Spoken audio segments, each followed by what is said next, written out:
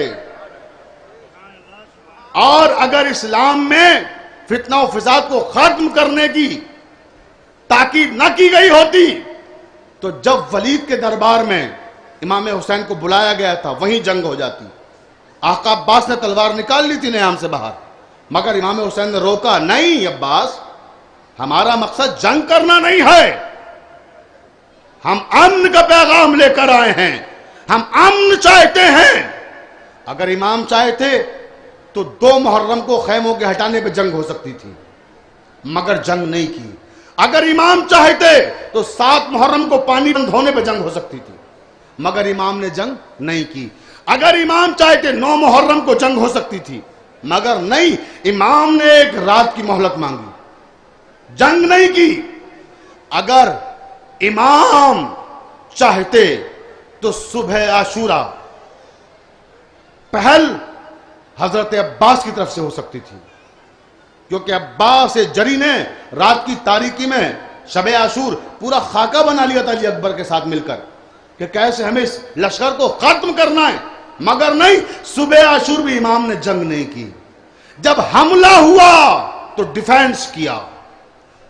تو ہم وہ قوم ہیں، ہم وہ قبیلہ ہیں کہ ہم جنگ نہیں کرتے، لڑائی نہیں کرتے، فتنہ و فساد نہیں چاہتے، ہم امن پرست لوگ ہیں.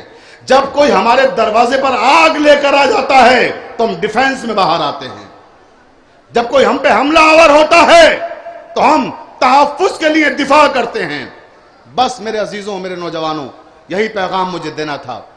یہ 40 کا موقع ہے، امام حسین کا چہلم منانے کے لیے آپ یہاں جمع ہوئے ہیں. مجھے وہ وقت یاد آ رہا ہے کہ جب ایک بہن اپنے بھائی کا چہلم منانے کے لیے تڑپ رہی تھی. عزادارہ نے مظلوم کربلا سن سکیں گے پہلا چہلم کس طرح سے ہوا امام حسین کا. تاریخ کہتی ہے زندان میں کچھ قیدی تھے، جناب زینب نے کہا قیدیوں اپنے اپنے حصے کی روٹی تھوڑی تھوڑی بچا کے رکھ لو، کل میرے غریب بھائی کا چہلم ہے، حسین کا چہلم ہے، حسین کی نظر دلائیں گے ہم سب، میرے ماں جائے کا چہلم ہے. عزاداروں کس طرح سے پہلا چہلم ہوا ہے آقا حسین کا سنو گے.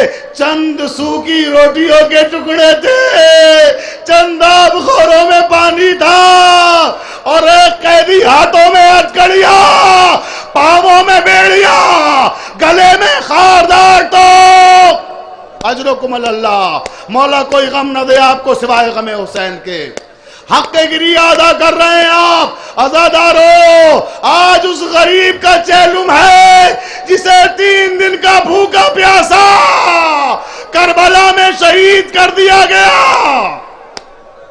اس غریب کا چہلم ہے جس کے 6 مہینے کے بچے کو چند قطرہ آب نہیں دیا گیا.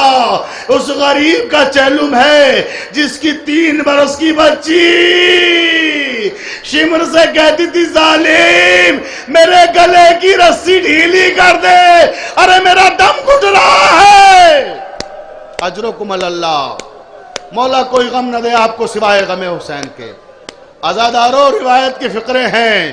یزید نے امام زین العابدین کو بلایا کہ زین العابدین ہم نے تمہیں رہا کیا، جہاں چاہے چلے جاؤ، آپ کو جہاں رہنا ہے، جہاں دل چاہے آپ کا رہیے، ہم آپ کو آزاد کرتے ہیں زندان سے، اور ہم اجازت دیتے ہیں کہ جہاں بھی آپ کو رہنا ہے جا کر رہیے. امام آئے کہ پھوپھی اماں یزید نے ہمیں رہا کر دیا، اماں اب کیا حکم ہے؟ کہ سید سجاد ہم نے اپنے بھائی کا ماتم نہیں کیا، پہلے ہم اپنے بھائی کا ماتم کریں گے، پھر چہلم منانے کے لیے کربلا جائیں گے. مولا کوئی غم نہ دے آپ کو سوائے غم حسین کے. حق گری ادا کر رہے ہیں عزاداروں. روایت کے فقرے ہیں کہ یہ قافلہ کربلا کے لیے روانہ ہوا.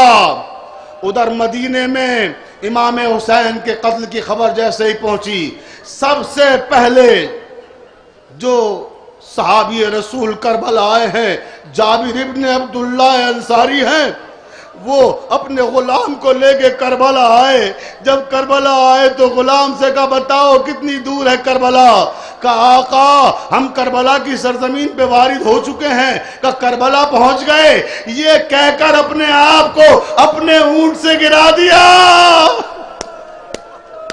کہا مجھے میرے آقا کی قبر بتاؤ، میں پاپا یادہ قبر حسین تک جاؤں گا۔ اے میرے مولا کے عزاداروں، بڑی دور دور سے آئے ہو، بہت مصیبتیں اٹھا کے، کبھی اس دروازے پہ پہنچے بند ہے، کبھی اس دروازے پہ پولیس کا پہرا لگا ہوا ہے، کبھی یہاں راستہ بند ہے، کہاں کہاں سے مصیبتیں اٹھا کے یہاں تک پہنچے ہو۔ ذرا دیکھو جابر ابن عبداللہ انصاری مدینے سے کربلا آ گیا، بوڑھا صحابی۔ اے میرے غلام مجھے میرے آقا کی قبر پہ لے چلو۔ آقا میں آپ کے آقا کی قبر پہ کیسے لے کر جاؤں؟ یہاں تو بہت ساری قبریں بنی ہوئی ہیں۔ آقا مجھے کیا معلوم کون سی آقا حسین کی قبر ہے؟ کہا اچھا ایسا کرو تم مجھے قبروں کے درمیان لے جا کے کھڑا کر دو۔ قبروں کے درمیان لے جا کے جابر ابن عبداللہ انصاری کو کھڑا کر دیا گیا۔ اب جابر کہتے ہیں السلام علیکہ یا ابا عبداللہ، السلام علیکہ یا ابن رسول اللہ۔ اے فرزند رسول میرا سلام قبول کیجئے۔ قبر حسین سے جواب آیا وعلیکم السلام یا جابر ابن عبداللہ۔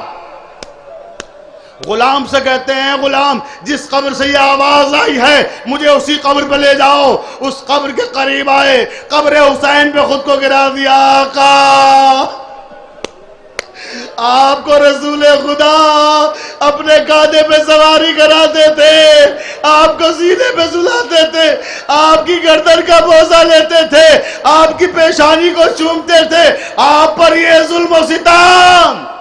اجرکم اللہ، مولا کوئی غم نہ دے۔ روایت کے فقرے غلام کہتا ہے آقا اب اٹھ جائیے۔ کیا ہوا؟ کہ میں سامنے سے ایک لشکر آتا ہوا دیکھ رہا ہوں، کہیں ایسا نہ ہو ابن زیاد کو آپ کے آنے کی اطلاع مل گئی ہو، آپ کو گرفتار کرنے کے لیے اس نے دستہ بھیجا ہو۔ اس کے بعد کہتا ہے ٹھہر جائیے آقا ٹھہریے، یہ تو عجیب و غریب لوگ آ رہے ہیں۔ ارے کالی ہماری آئے، سیاہ پرچم لیے ہوئے قافلہ آ رہا ہے۔ قبر حسین سے آواز آئی جابر ذرا دور چلے جاؤ، میری بہنیں آ رہی ہیں۔ اجرکم اللہ عزادارو، رونے میں کوئی تکلف نہ کیجئے، امام حسین کا پرسہ ویسا دیجئے جیسا امام زمانہ چاہتے ہیں۔ اللہ جانے کس مومن کے پہلو میں امام زمانہ بیٹھے ہوں، نہ جانے کس مومنہ کے پہلو میں جناب فاطمہ زہرا بیٹھی ہو۔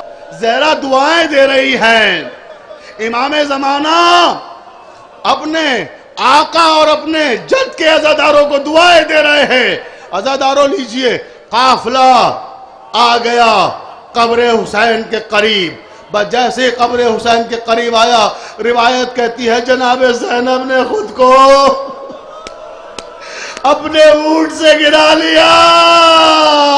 اے میرے ماں جائے، اے میرے ماں جائے، ارے بہن زندان سے ہو کے آ گئی، مگر بھیا میں بہت شرمندہ ہوں۔ اے میرے ماں جائے تم نے ایک امانت سونپی تھی، ارے وہ امانت زندان شام میں رہ گئی، ہائے سکینہ۔ راوی کہتا ہے کہ امام زین العابدین جابر ابن عبداللہ انصاری کو لے کر تھوڑے سے فاصلے پر کھڑے ہوئے گفتگو کر رہے تھے اور جابر کو بتا رہے تھے کہ ہم پر کیا کیا ظلم و ستم ہوئے۔ جابر ہم پہ بڑے ظلم ڈھائے گئے، ہم پہ بڑے ستم ہوئے۔ جابر کہتے ہیں آقا میری ایک درخواست ہے، بس آخری بات مجلس تمام ہو گئی، مولا آپ کو سننے کی طاقت دے، آخری فقرے ہیں۔ جابر بڑے ظلم ہوئے، بہت ستایا گیا، جابر سب سے بڑا ظلم کیا تھا جانتے ہو؟ میں نے اپنی ماں بہنوں کو بےریدہ دیکھا، شام کا بازار تھا، لاکھوں کا ہجوم، صاحب تطہیر کی بیٹی بےریدہ کوفہ اور شام کے بازار سے ہوتی ہوئی دربار یزید تک گئی۔ جابر نے سر و سینہ پیٹ لیا۔ اس کے بعد جابر کہتے ہیں آقا میری ایک تمنا ہے۔ بولو جابر کیا چاہتے ہو؟ مجھے قبر ابو الفضل العباس دکھا دیجئے، مجھے قبر ابو الفضل العباس تک پہنچا دیجئے۔ امام زین العابدین جابر کو لے کر قبر ابو الفضل العباس کی طرف جا رہے ہیں۔ بس آخری جملہ، مولا سننے کی طاقت ہے زدارو، تمام ہو گئی مجلس۔ قبر ابو الفضل العباس کی طرف جا رہے ہیں، قبر سے قریب ہونے ہی والے تھے، کیا دیکھا کہ راستے میں ایک دہقان، ایک کسان کھڑا ہوا تھا۔ کہنے لگا کہاں جا رہے ہیں آپ لوگ؟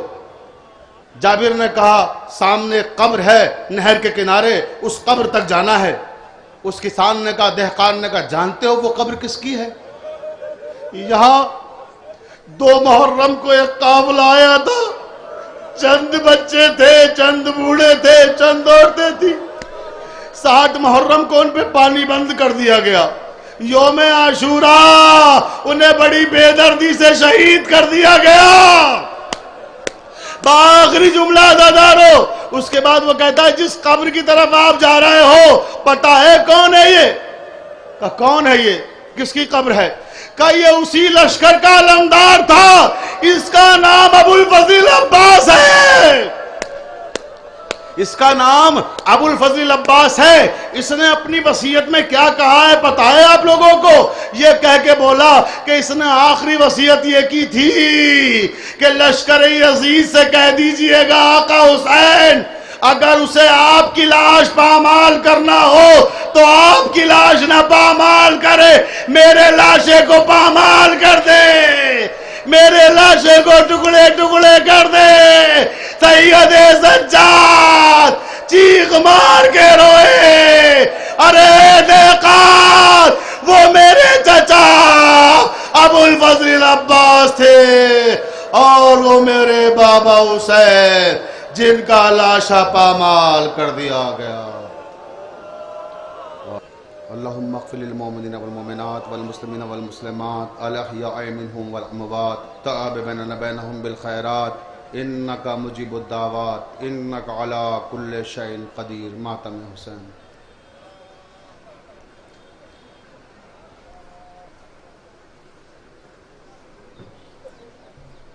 ماتم کرو مومنو شاہ شہیداں کا، ماتم کرو مومنو شاہ شہیداں کا، ماتم کرو مومنو شاہ شہیداں کا،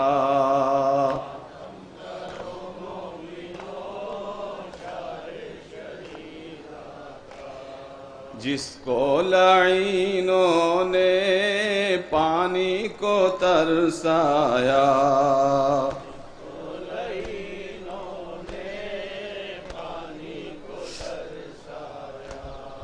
حسین امام حسین امام حسین امام حسینہ حسین امام حسین امام، سرور کا اتنا خشک گلا تھا، سرور کا اتنا سرور کا اتنا خشک گلا تھا،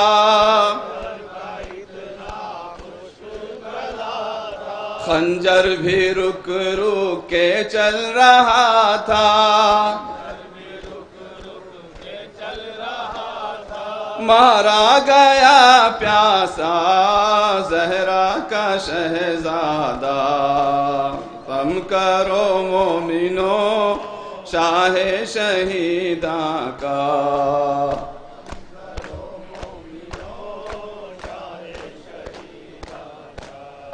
یا حسین یا حسین یا حسین یا حسین یا حسین یا حسین یا حسین۔ السلام عليك يا أبا عبد الله وعلى الأرواح التي حلت بفنائك. عليك مني سلام الله أبدا ما بقيت وبقي الليل والنهار، ولا جعله الله آخر العهد مني لزيارتكم. السلام على الحسين وعلى علي بن الحسين وعلى أولاد الحسين وعلى